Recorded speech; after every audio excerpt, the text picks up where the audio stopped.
नमस्कार दोस्तों, welcome back to our YouTube channel solar solution. तो कैसे हैं आप सब लोग। तो आज का जो वीडियो है वो बिल्कुल नया रहने वाला है। पिछले सेशन में हमने नेटवर्क थ्योरम के बारे में हमने पूरा डिस्कस कर लिया था, वो पूरा टॉपिक कंप्लीट कर लिया है। अब बाकी का जो टॉपिक है आपके बेसिक इलेक्ट्रॉनिक के, वो कंप्लीट कर लेते हैं इस सेशन में। तो उससे इस सेशन को स्टार्ट करने से पहले मैं आपसे कुछ बातें शेयर करना चाहता हूँ कि हमारा ये जो चैनल है सोलर सॉल्यूशन, इस पर 500 सब्सक्राइबर कंप्लीट हो चुके हैं, जो कि पॉसिबल हुआ है सिर्फ आप लोगों की वजह से। तो मैं आपको तहे दिल से हार्दिक धन्यवाद करना चाहता हूँ, आपका धन्यवाद बोलना चाहता हूँ आपको। अगर आप नहीं होते तो शायद ये पॉसिबल नहीं होता। कहते हैं ना कि किसी भी चीज़ या एम्स या लक्ष्य तक अगर आपको जाना है तो उसके लिए मेहनत का होना ज़रूरी है। तो एक शायरी आप सभी के लिए, हमारी यूट्यूब फैमिली के लिए तो बोलना चाहता हूँ। अर्ज किया है, जल को बर्फ में बदलने में वक्त लगता है, जल को बर्फ में बदलने में वक्त लगता है, सूरज को निकलने में वक्त लगता है, किस्मत को तो हम बदल नहीं सकते, लेकिन अपने हौसलों से किस्मत बदलने में वक्त लगता है। Thank you. तो स्टार्ट करते हैं इस सेशन को। कुछ लोगों के कमेंट्स आए थे कि सर मैथ्स का जो कोर्स है वो कैसे आप स्टार्ट कर रहे हैं या इसको कब जारी करेंगे। तो मैथ्स का मैं बताना चाहता हूँ, उसके लिए क्षमा चाहता हूँ। मैथ्स का भी आपका सेशन स्टार्ट करने वाला हूँ, मैं जल्दी स्टार्ट करूँगा, मैं ही पढ़ाने वाला हूँ आपको मैथ्स भी। और फिजिक्स का भी हम कंटिन्यू कर रहे हैं। तो फिजिक्स में आपके कुछ टॉपिक रह गए बेसिक इलेक्ट्रॉनिक्स के, तो उनको कंप्लीट करके फिर देन उसके बाद हम न्यू टॉपिक का लेंगे, ठीक है। तो स्टार्ट करते हैं। इसमें आपका फ्रूट्स बच गया था, ठीक है।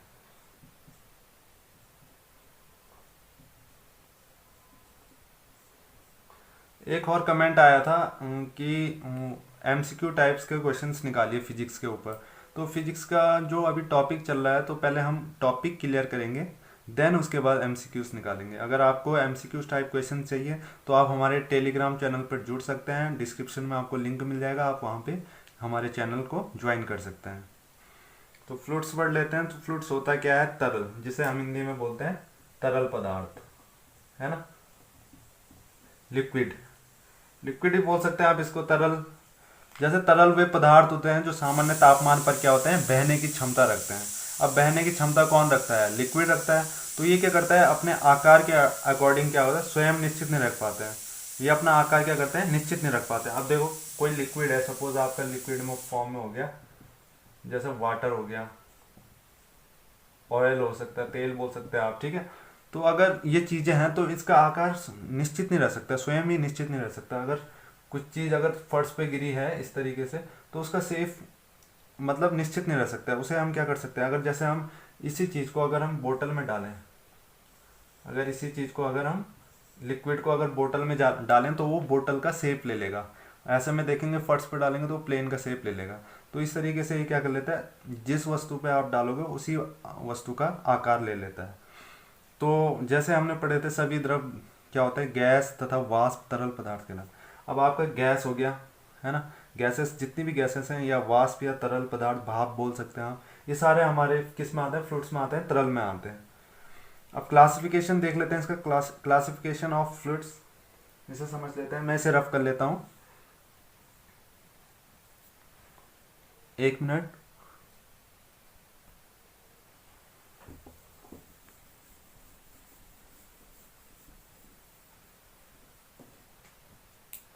क्लासिफिकेशन देखेंगे इसका, क्लासिफिकेशन,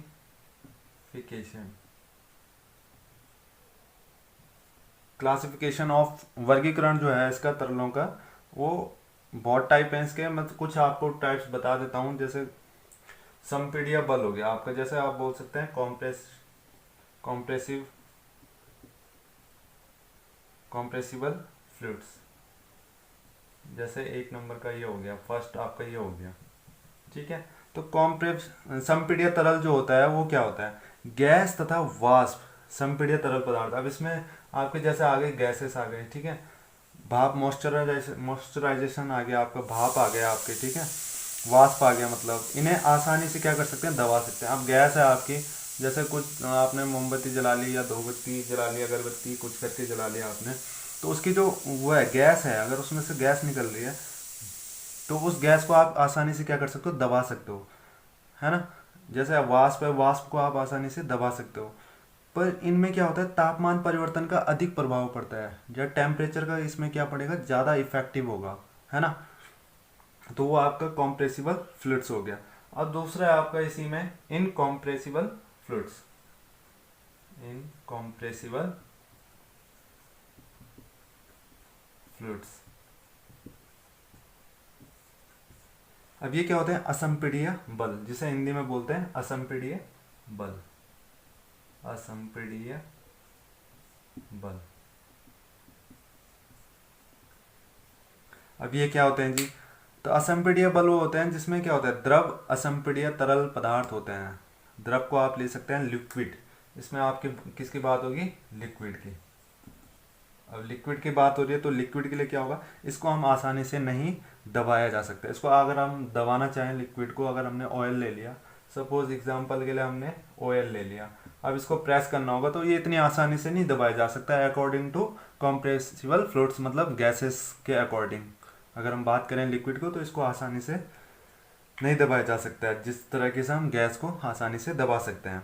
तो इसमें क्या होता है, टेम्परेचर का जो परिवर्तन का जो कम इफेक्टिव होता है, उसमें इसमें ज़्यादा होता था टेम्परेचर का, और इसमें कम इफेक्टिव होता है।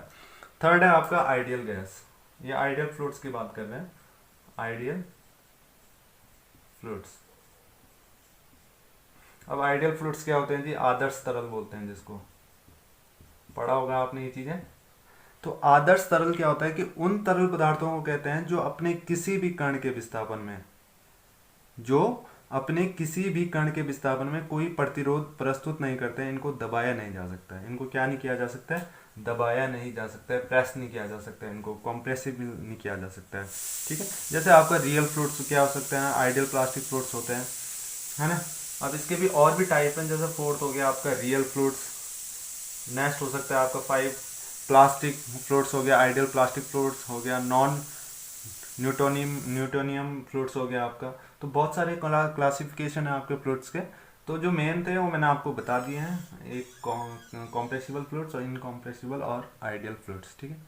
बाकी के जो आपको नोट्स हैं, इसके जो नोट्स हैं आपको वो साइट पे गिवन मतलब प्रोवाइड हो जाएंगे, आप साइट पे देख सकते हैं। ये साइट है solosolution.net, इस पर आप विजिट कर सकते हैं, वहाँ पे आपको इन टॉपिक्स के नोट्स मिल जाएंगे आपको। होपफुली ये बातें समझ आई होगी। बढ़ते हैं नेक्स्ट टॉपिक पे। नेक्स्ट है आपका idea of moment of inertia.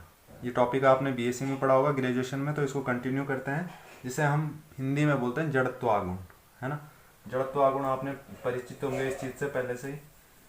तो वीडियो को ज़्यादा लंबा नहीं खींचेंगे, जल्दी से इसको समझ लेते हैं।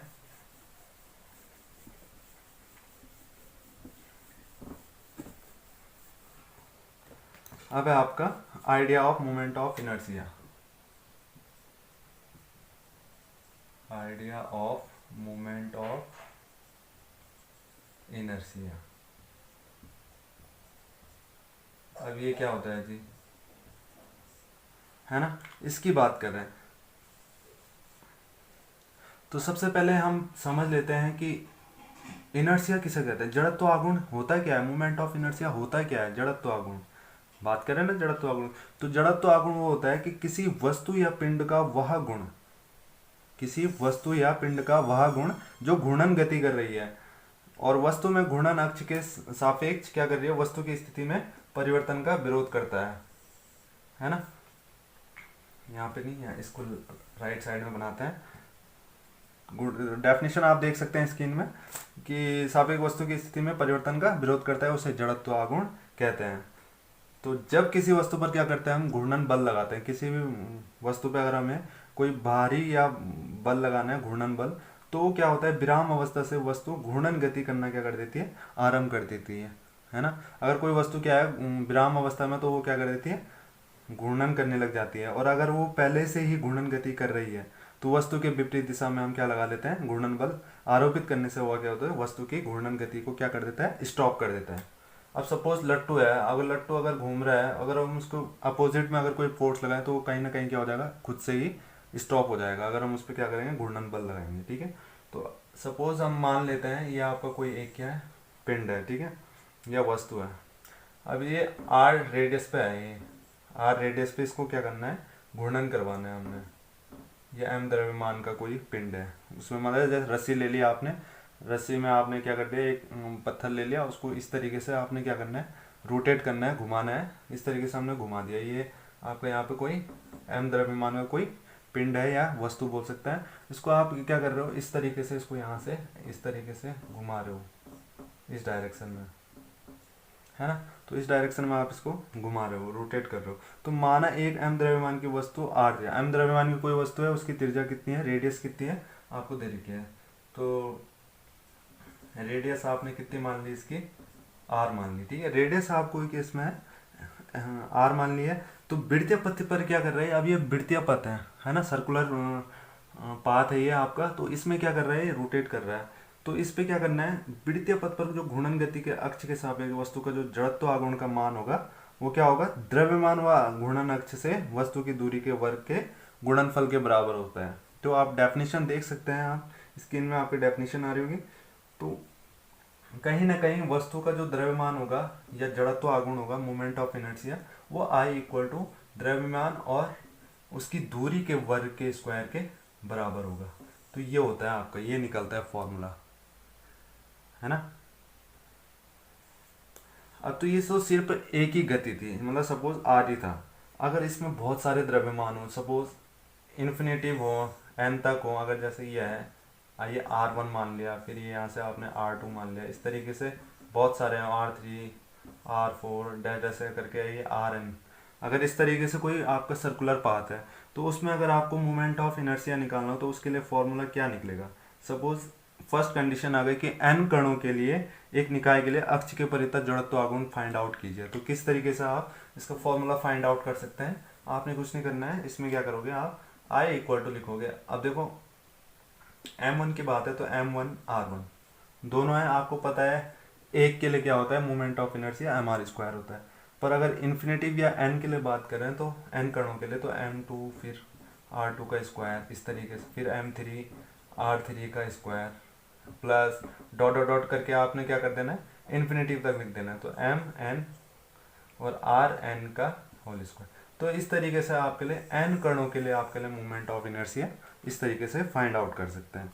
तो होपफुली ये समझ आया होगा। और जड़त्व आघूर्ण को जो है वो I से डिनोट करते हैं, इसको आप लिख सकते हैं इनर्शिया, और इसकी जो वो होती है क्या, लिमिट बोल सकते हैं आप इसको, बीमीय सूत्र बोलते हैं, जैसे हिंदी में बीमीय सूत्र। डायमेंशनल जो होगी इसकी, वो क्या होगी, वो होती है m1 l की पावर 2 t की पावर 0, है ना। तो ये कैसे निकला, अब ये जो है आपका इसके फॉर्मूले, अब मास दिया हुआ है इसमें, मास और रेडियस। अब रेडियस, मास को हम किलोग्राम से शो करते हैं, है ना। इसका जो मात्रक होगा, इसका जो मात्रक होगा, देखो मास को किलोग्राम से शो करते हैं, किलोग्राम का, है ना, एक ही है तो एक ही रहेगा। और रेडियस को आप किससे करते हैं, मीटर से करते हैं, है ना। तो रेडियस के लिए आप मीटर, और मीटर के साथ कितना है, 2 है तो 2 का स्क्वायर, तो किलोग्राम मीटर स्क्वायर आ जाएगा। अब किलोग्राम के लिए m आ गया, और m के एक ही है तो लिमिट 1 आएगी। मीटर स्क्वायर है, मीटर लंबा, लेंथ की बात कर रहे हैं, लेंथ को हम मीटर से नापते हैं, तो उसके लिए हम l स्क्वायर लिखेंगे, और t यहाँ पर कोई है नहीं तो t के लिए 0। तो इस तरीके से आपकी बीमीय सूत्र आ जाएगी, ठीक है। और LT एग्जाम में आपके लिए डायमेंशनल पे आपके लिए भी एक स्पेशल वीडियो लेके आऊँगा, उसमें सारी डायमेंशनल रहेगी। उसमें आपको ये याद करने होंगे कि किस तरीके से हम किसी भी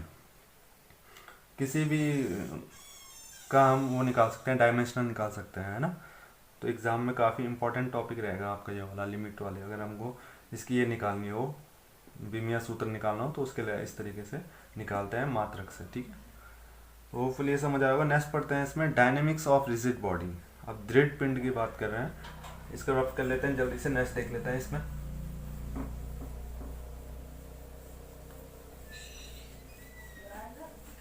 जल्दी से इसमें देख लेते हैं इसमें क्या करना है आगे। डायनेमिक्स ऑफ रिजिड बॉडी, इस टॉपिक को देख लेते हैं। डायनेमिक्स ऑफ रिजिड बॉडी, इसमें क्या है, ये होता है आपका दृढ़ पिंड, जिसे बोलते हैं रिजिड बॉडी। तो दृढ़ पिंड होता क्या है, पहले हम इसे समझ लेते हैं दृढ़ पिंड को। तो दृढ़ पिंड, जब डेफिनेशन आप स्क्रीन में देख सकते हैं, जब किसी पिंड के आंतरिक कणों की स्थिति, अब कोई पिंड है आपका, सपोज ये कोई पत्थर है, अब इसकी पत्थर में क्या होंगे, छोटे छोटे कण तो होंगे ना कहीं, बहुत सारे, मतलब आंतरिक आणविक बल से ये क्या होता है, जुड़ा हुआ होता है ना, इसमें फोर्स लगे होते हैं जिसके कारण से क्या होता है, कठोर होता है, तो ये जुड़े हुए होते हैं। तो इसमें क्या हो सकता है, इसकी स्थिति भी कभी भी परिवर्तन नहीं होती है, भले ही उस पर कोई, अगर हम इस पर कोई फोर्स लगाएं, एक्सटर्नल फोर्स, तो ऐसे पिंड को दृढ़ पिंड कहते हैं। इसमें अगर कोई भी इसके आंतरिक कणों पे अगर कोई भी परिवर्तन नहीं आता है, कोई भी चेंजेस नहीं आते हैं, तो इसको हम क्या कह सकते हैं, दृढ़ पिंड कह सकते हैं। पर आपको पता है कि दृढ़ पिंड ऐसा हो नहीं सकता, कोई भी मतलब पिंड ऐसा है कि उसके आंतरिक कण कहीं ना कहीं क्या होते हैं, हिलते हैं, या उसकी स्थिति में परिवर्तन आता ही आता है, या विकृति बोल सकते हैं आप उसको। जो परिवर्तन आप बोल रहे हैं वो, उसको आप विकृति बोल सकते हैं, परिवर्तन, है ना। तो इसकी डेफिनेशन यही है कि जब किसी पिंड के आंतरिक कणों की स्थिति कभी भी परिवर्तित नहीं होती, भले ही उस पर क्या करना, बाह्य बल लगाने पर आरोपित किया जाए, तो ऐसे पिंड को दृढ़ पिंड या कहते हैं हम, ठीक है। तो वास्तविकता में कोई पिंड ऐसा पूर्ण रूप से दृढ़ नहीं होता है। कोई भी पिंड अगर आप लें तो वास्तविक में रूप से कोई नहीं दृढ़ पिंड नहीं होता है। तो जिन वस्तु को वास्तविक जीवन में दृढ़ कहा है, आप सपोज यदि उन बलों पर अधिक प्रभाव, अगर जैसे सपोज मैंने ये कह लिया कि ये पत्थर क्या है, दृढ़ है, तो अगर हम इस पर क्या करेंगे, बहुत ज़्यादा अधिक बल आरोपित करें, बाह्य बल, एक्सटर्नल फोर्स अगर हम इस पर लगाएं, तो इसके द्वारा अगर इसमें विकृत होना अगर उत्पन्न हो जाता है, अगर इसमें विकृति होना उत्पन्न हो जाती है, तो उसे हम क्या कहते हैं, उसे हम कहते हैं रिजिड बॉडी, मतलब उसमें चेंजेस आ गए तो वो आपका दृढ़ पिंड हो गया, ठीक है। तो एग्जाम्पल ले लेते हैं, सपोज एक आपका कोई ब्रिज है, ये पुल बना हुआ भाई आपका, ठीक है, ये पुल बना हुआ, यहाँ से गाड़ियाँ जा रही हैं इधर के लिए। अब इसमें क्या है, सपोज एक गाड़ी जा रही है, तो इस ब्रिज पे अगर एक ट्रक चल रहा है, या एक आदमी चल रहा है, या दोनों चल रहे हैं, तो इसमें क्या होना, कहीं ना कहीं क्या हो, विकृति नहीं होती है उतनी। पर लेकिन जब इस पे अगर 100 ट्रक चलाए जाएं और बहुत सारे आदमी चलाए जाएं इसमें, तो इसमें कहीं ना कहीं क्या आ जा सकती है, कुछ ना कुछ विकृति जरूर आ सकती है, जिसे हम दृढ़ पिंड कहते हैं। होपफुली ये चीज़ें समझ आई होगी। मोशन ऑफ रिजिड बॉडी की बात करते हैं अब। ये तो था आपका डायनेमिक्स ऑफ रिजिड बॉडी। अब मोशन ऑफ रिजिड बॉडी समझ लेते हैं, यहीं पे देख लेते हैं इसको। ये दिख रहा है आपको, मोशन ऑफ रिजिड बॉडी। अब मोशन ऑफ रिजिड बॉडी होता क्या है जी, तो जब कोई पिंड क्या करता है, गति करता है। अब कोई पिंड है, सपोज ये पत्थर है, अगर हमने एक्सटर्नल फोर्स लगा लिया और ये अपनी चाल यहाँ, मतलब इसकी स्थिति में क्या हो गया, चेंजेस आ गए और ये यहाँ पे आ चुका है, तो ये गति कर रहा है। सपोज इसमें हमने लुढ़का दिया इस चीज़ को, तो ये क्या कर रहा है, यहाँ से यहाँ तक गया और इसमें गति आई। तो जब गति आई तो उसी गति को हम क्या कहते हैं, दृढ़ पिंड की गति कहेंगे, मतलब motion of rigid body. Motion of rigid body भी आपके दो टाइप्स के होते हैं, एक रोटेशनल होता है, रोटेशनल मोशन होता है आपका, एक ट्रांसलेशन मोशन होता है, मतलब स्थान, उसके एक तो स्थान में चेंजेस आते हैं, और एक घूर्णन गति में जो चेंजेस आते हैं। घूर्णन गति के लिए मैंने अभी आपको idea of moment of inertia बताया, जैसे कि पहले स्थिति कुछ और थी, फिर देन उसके बाद स्थिति कुछ और बन चुकी थी उसकी। तो वही चीज़ें हैं इसमें। तो होपफुली इतना डीप ना जाए हम, क्योंकि इतना डीप आएगा नहीं आपके पास। इसमें जो एमसीक्यूज टाइप क्वेश्चंस रहेंगे, तो इस टॉपिक के कंप्लीट होने के बाद मैं आपको इसके बेसिस पे एमसीक्यूज निकालूंगा, ठीक है, जो कि आपके एलटी एग्जाम के लिए काफ़ी इंपॉर्टेंट रहेंगे। बढ़ते हैं नेक्स्ट, लास्ट टॉपिक है इसका, जो लास्ट तो नहीं है, सेकंड लास्ट है, इलास्टिसिटी। बाकी बाद में बात करते हैं इसमें। इलास्टिसिटी समझ लेते हैं पहले। इलास्टिसिटी होता क्या है, सबसे इम्पोर्टेंट टॉपिक है आपकी, जो मैंने अभी पढ़ा रहा हूँ आपको, ये इसमें एग्जाम में आपके पास ये पूछे जाते हैं। इलास्टिसिटी बोल सकते हैं आप इसको, प्रत्यास्थता, ठीक है। अब प्रत्यास्थता आपने पढ़ा होगा पहले, जो रबड़ वाला 10th 11th में पढ़ा होगा आपने, रबड़ खींचो ऐसे, फिर छोड़ दो, फिर वो अपनी अवस्था में आ जाता है। तो वही है कि प्रत्यास्थता पदार्थ का वह गुण होता है जिसके कारण क्या होता है, वस्तु उस पर लगाए गए बाहरी बल। अब कोई रबड़ है आपके पास, सपोज कोई रबड़ है, मैंने उसको स्ट्रेच किया, मतलब उसको खींचा। अगर उसको मैं खींचूंगा और उसमें बाहरी बल लगा रहा ना मैं, तो पहले तो इतना आकार था उसका, सपोज ये रबड़ है इस तरीके से। अब मैंने इसको स्ट्रेच किया, खींचना स्टार्ट किया, तो इसके जो आकार में परिवर्तन आया वो इस तरीके से आया, यहाँ तक आ गया।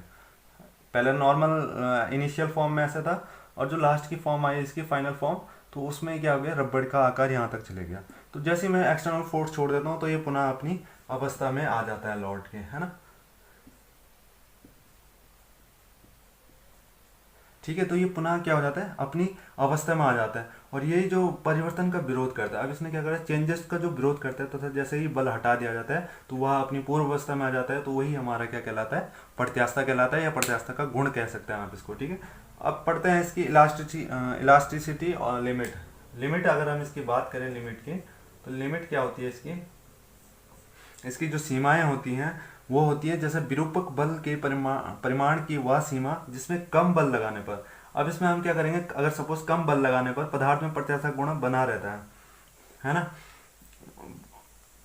तो जिससे अधिक बल लगाने पर पदार्थ का प्रत्यास्था समाप्त हो जाता है। अब किसी में अगर हम जैसे सपोज कम बल लगा रहे हैं, कम फोर्स लगा रहे हैं, तो उसमें क्या होता है ना, उसमें क्या होता है, पदार्थ का गुण क्या रहता है, जो प्रत्यास्था का गुण रहता है वो बना हुआ रहता है। और किसी पे हम क्या कर रहे हैं, एक्सटर्नल फोर्स बहुत ज़्यादा लगा रहे हैं, तो उसका क्या हो जाता है, इलास्टिसिटी जो होता है वो समाप्त हो जाती है। तो कहीं ना कहीं ये क्या है, प्रत्यास्था की सीमा कहलाती है ना। अब स्ट्रेन की बात करें, अगर इसकी हम विकृति की बात करें, स्ट्रेन की बात करें, स्ट्रेन आपके ये टॉपिक बहुत इंपॉर्टेंट है, इस ये एग्जाम में आए थे इसके बेसिस पे क्वेश्चंस। स्ट्रेन क्या होता है, जैसे किसी तार पर विरूपक बल लगाने पर उसकी प्रारंभिक लंबाई सपोज एल है, कोई वस्तु है आपकी, कोई वस्तु है, इस पर अगर हम विरूपक बल लगा रहे हैं तो इसकी जो लंबाई है उसमें क्या हो जाती है, एल लंबाई में क्या हो जाती है, वृद्धि हो जाती है। सपोज ये कैपिटल एल आपकी इसकी लेंथ थी, हमने इस पर विरूपक बल लगाया तो इसकी लेंथ में स्मॉल एल में क्या हो गई, वृद्धि हो गई, तो यही आपका क्या हो जाता है, विकृति। तो स्मॉल स्ट्रेन इक्वल टू जो होगा आपका, ये दिख रहा है आपको strain, sorry, strain equal to जो होगा आपका वो होगा small L upon capital L. मतलब जो लंबाई में जितनी वृद्धि हुई है उसको ऊपर करना है, आपने न्यूमरेटर में लिखना है, न्यूमरेटर में, और जो आपने नीचे लिखा है उसको डिनोमिनेटर, मतलब जो लेंथ ओरिजिनल लेंथ है उसको डिनोमिनेटर में लिखना है, उसको डिवाइड कर देना है, वो आपकी स्ट्रेन कहलाएगी। अब बात आती है स्ट्रेस की। अब स्ट्रेस की बात आती है जी, स्ट्रेस। अब स्ट्रेस जो होगा आपका प्रतिबल बोलते हैं, जिसको हिंदी में ना प्रतिबल बोलते हैं।